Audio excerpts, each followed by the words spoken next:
Hello friends, இன்றைக்கி இந்த வீடியோவில் நல்லா சில்லுன்னு டேஸ்டியான ரோஸ் மில்க் புட்டிங் எப்படி செய்கிறதுன்னு பார்க்கலாங்க.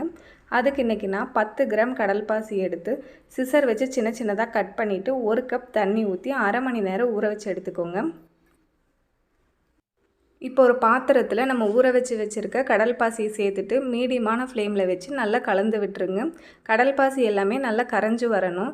நம்ம ஏற்கனவே அரை மணி நேரம் ஊற வச்சுருக்கனால இது ஒரு 5லேருந்து 6 நிமிஷத்தில் நல்லா கரைஞ்சி வந்துடும். கடல்பாசி ஒரு தடவை நல்லா கரைஞ்ச உடனே நம்ம அடுப்பை ஆஃப் பண்ணிடலாம். ரொம்ப நேரம் வச்சு கிளறிட்டே இருந்தோம்னா ஜெல்லி பதத்துக்கு மாறிடும். இப்போ பாருங்கள், எல்லாமே நல்லா கரைஞ்சிடுச்சு. இப்போ இந்த ஸ்டேஜில் நம்ம அடுப்பை ஆஃப் பண்ணிவிட்டு இதை ஓரமாக வச்சிடலாம். இப்போ ஒரு பேனில் 1/2 லிட்டர் கெட்டியான பால் சேர்த்துக்கலாங்க. மீடியமான ஃப்ளேமில் வச்சு பால் நல்லா பொங்கி வரட்டும். கெட்டியமான பால் சேர்த்துக்கோங்க, அப்போ தான் புட்டிங் ரொம்ப டேஸ்ட்டாக இருக்கும். இப்போது பால் பொங்குனதும் ஒரு 2 நிமிஷம் நல்லா கலந்து விட்டுருங்க. அதுக்கப்புறமா நம்ம சர்க்கரை சேர்த்துக்கலாம். சர்க்கரை நம்ம டேஸ்ட்டுக்கு தகுந்த மாதிரி சேர்த்துக்கலாம். இன்றைக்கி நான் 8 டேபிள் ஸ்பூன் சர்க்கரை சேர்த்துருக்கேன். நீங்கள் கூடவோ குறைச்சலோ டேஸ்ட் பண்ணி பார்த்துட்டு சேர்த்துக்கலாங்க. 8 டேபிள் ஸ்பூன் மீடியமான ஸ்வீட்னஸில் இருக்கும். இப்போது நல்லா கலந்து விட்டுருங்க. சர்க்கரை நல்லா கரைஞ்சி கொதி வரட்டும். இப்போது சர்க்கரை நல்லா கரைஞ்சி கொதிக்க ஆரம்பிச்சிடுச்சு. இப்போ இந்த ஸ்டேஜில் லோ ஃப்ளேமில் வச்சுட்டு நம்ம கரைச்சி வச்சுருக்க கடல்பாசியை இதில் சேர்த்துக்கலாங்க. சேர்த்துட்டு இது கூடவே கொஞ்சமாக ரோஸ் எசன்ஸ் சேர்த்து நல்லா கலந்து விட்டுருங்க. லோ ஃப்ளேமில் வச்சுக்கோங்க. இது கொதிக்கக்கூடாது. லேசாக சூடானதுமே நம்ம ஆஃப் பண்ணிடலாம்.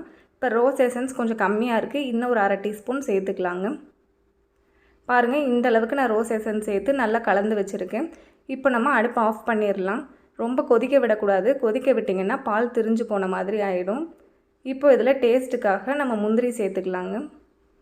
10 முந்திரி பருப்பை இந்த மாதிரி சின்ன சின்னதாக உடச்சி சேர்த்துக்கலாம். இது கூடவே ஒரு ஃப்ரெஷ்னஸ்க்காக 10 ரோஜா இதழை இதில் சேர்த்துக்கலாங்க. இது ஃப்ரெஷ்ஷான ரோஜா இதழ். உங்களுக்கு டேஸ்ட் பிடிக்கும்னா சேர்த்துக்கோங்க. அப்படி சேர்த்திங்கன்னா அவ்வளோ டேஸ்ட்டாக இருக்கும். இதெல்லாம் அடுப்பை ஆஃப் பண்ணதுக்கப்புறம் தான் நம்ம சேர்த்துக்கணும். இப்போ அவ்வளோதாங்க. இதை ஒரு ட்ரேயில் மாற்றிடலாம். ஒரு ட்ரே இல்லைன்னா தட்டை எடுத்து தண்ணியில் லேசாக ஈரம் பண்ணிவிட்டு அப்புறமா இதை நம்ம அதில் ஊற்றிடலாம். பொறுமையாக ஊற்றிக்கோங்க. பபிள்ஸ் வராத அளவுக்கு பொறுமையாக ஊற்றிக்கலாம். இப்போ எல்லாத்தையும் ஊற்றிட்டு அதில் இருக்க பபிள்ஸ் எல்லாத்தையும் ஒரு ஸ்பூன் வச்சு எடுத்துடலாங்க. எடுத்தால் தான் நல்லா ஷைனிங்கான ரோஸ் மில்க் புட்டிங் கிடைக்கும். அப்படி விட்டுட்டிங்கன்னா அந்த பபிள்ஸு செட் ஆனாலும் அப்படியே தான் இருக்கும்.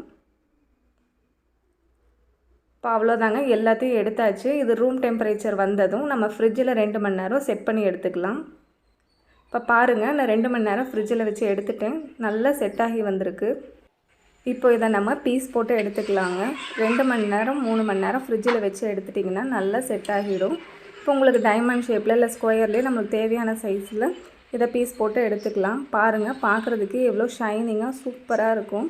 கண்டிப்பாக இதை உங்கள் வீட்டில் செஞ்சு பாருங்கள்.